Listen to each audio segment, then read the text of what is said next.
everyone, welcome to 4sidestv. Today we have a special discussion on artificial intelligence. We have Mr. Sudhakar Sharma, the editor of 4sides English. Welcome sir, welcome to 4side studio. Thank you, ma'am. Sir, why is so much commotion taking place these days on artificial intelligence? What does this trend beckon us to?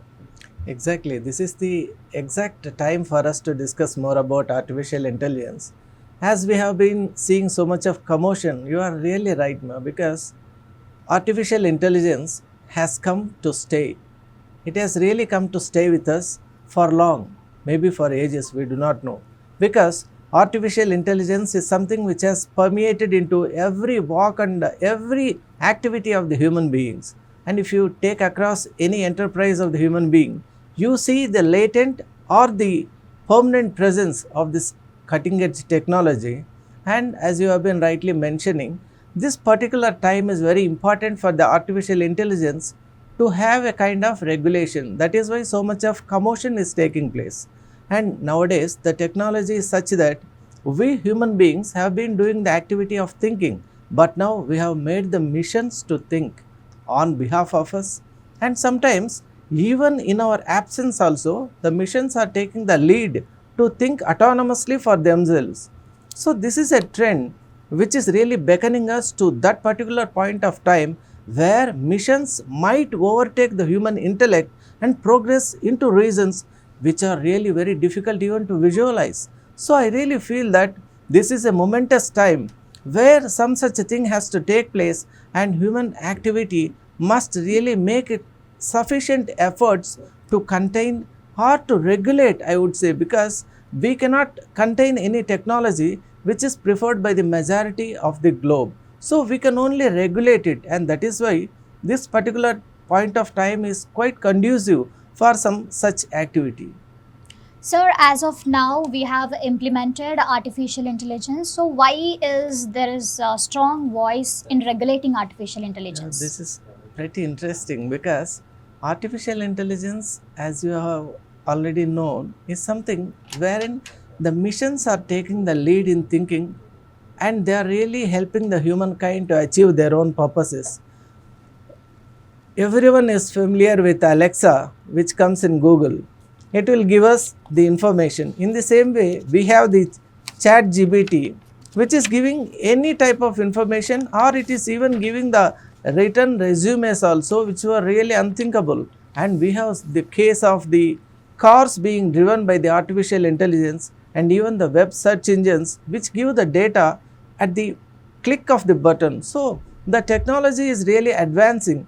AI technology helps us to cure the diseases, in fact to predict the weather, to predict the diseases, to predict the earthquakes, and to predict a number of natural phenomena which were earlier very difficult to do because the analysis of the data was huge, large and vast. So it is not possible for the human beings to really focus upon the collateral events and bring them to a kind of conclusion earlier. And now with the help of AI technology, everything is possible. The precision is such that recently we have seen Chandrayaan, where the rover was put into its proper place by the machine learning through the artificial intelligence. So here we have the exact role of artificial intelligence, and this particular technology is such that now it is slowly coming to a point where it is about to become autonomous. I would give you the example of the university. Previously, there was a centralized university and many colleges were affiliated to it. Each college was conducting courses to many number of students as per the recommendations of the central university, and the final degree was being awarded by them. Then the regulation was by the university upon the colleges. But now when a college becomes autonomous, the degree will be issued by the college itself without any kind of regulatory authority by the university. So the college by itself is the university. There the autonomous nature has added extra power to the college. If the college uses that particular power well, it will make the students travel in a positive direction. Otherwise, the student community will have really hell of time in promoting their own ideals. In the same way, when the mission turns autonomous, it will be really evil if it is not data driven properly. For the entire machine learning has the data as the core constituent.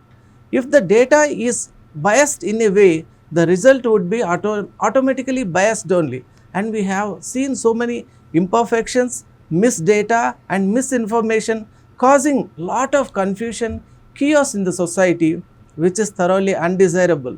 So we have come to a point where the technology is slowly drifting away to a stage where it would keep even the humans away from touching itself. That stature of autonomous nature is really making the human beings across the world to come to a position where they want to convene all such grand summits to put regulation upon this particular technology. Otherwise, the technology would really condition the human being who has created it. That is the felt necessity and need for the conventions to put a lot of conditioning for the missions. Otherwise, they would become a kind of autonomous, evil-some nature entities.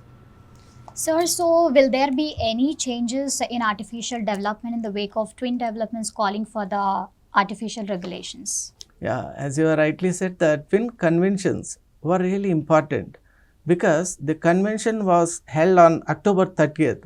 That was a kind of red letter day for the US, and when you say US, automatically it pertains and it has influence across the world upon all the nations of the planet, because America is such a large country and all the major AI development systems are stationed in US.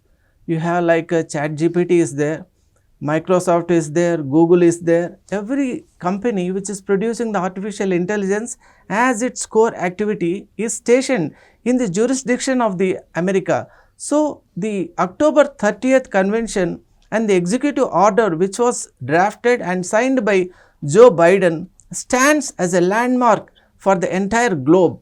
For America knows pretty well that artificial intelligence might go well away from the hands of human beings. That is why Joe Biden was so particular in coining the term that we the Americans really look for the welfare of everyone, especially we want the trust of the people, safety of the people, and we are really looking for the security of the people.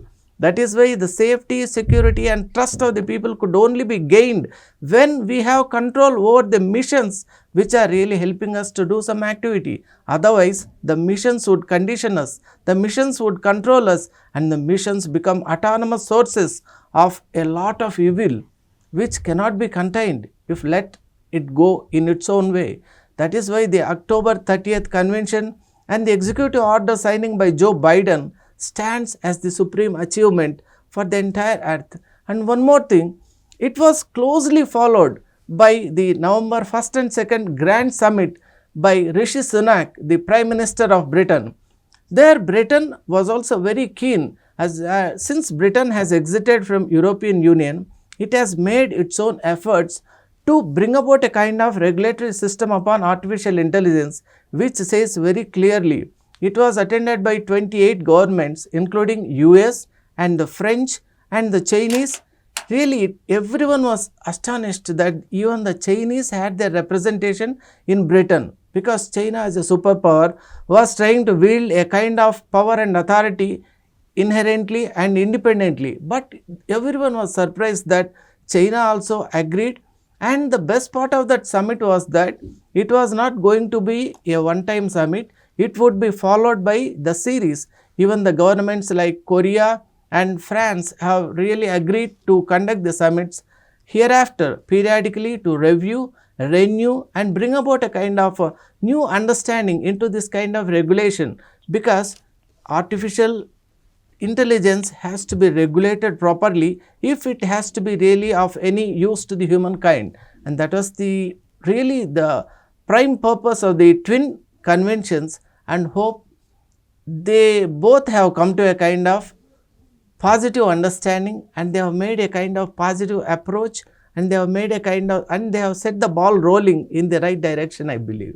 Sir, is this the process of caution or the unacceptable hindrance to the generating capabilities of artificial intelligence? No, this is really wonderful, because it could be either, because a lot of caution is also needed. As we have been already discussing, technology left to itself is not a nice thing.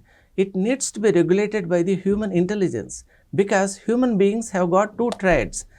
They have their inherent trait of learning things, that is called nature, and what we learn from the environment is called nurture. Nature and nurture both contribute to making the intelligence of human being perfect, balanced and acceptable. Whereas in the case of missions which are directed only by the quantity or by the element of nurture, their nature is not present, because artificial intelligence with all its abilities is utterly inhuman. It does not think in the way we think. We human beings are really qualified by the nature to think in the empathetic way, but the missions utterly, they are at a loss, because they do not know what is really good. They cannot discriminate, they cannot distinguish, they cannot classify, and at the end of it, they cannot really feel for the other entities. And this utter lack of understanding and empathy really makes missions fall just below the level of human intelligence. They may be very good in doing things in a precise way. We have to take advantage of that particular thing. But when we take the element of empathy, missions are nowhere in the picture. They are nowhere in the frame. So we have to combine the ability of the missions with the empathy of the human beings, the humankind. Only then the system will become perfect. Artificial intelligence will prove to be a real boon for the entire humanity. So these things are really important. Both caution has to be there and a kind of regulation which is not against the development of the technology, because technology like a river has to flourish. It shouldn't be hampered by any kind of flow lacking. It has to flow continuously. That is why we say that the river of technology should not be hampered by our activities, but it should be well guided, controlled, conditioned by the human intellect.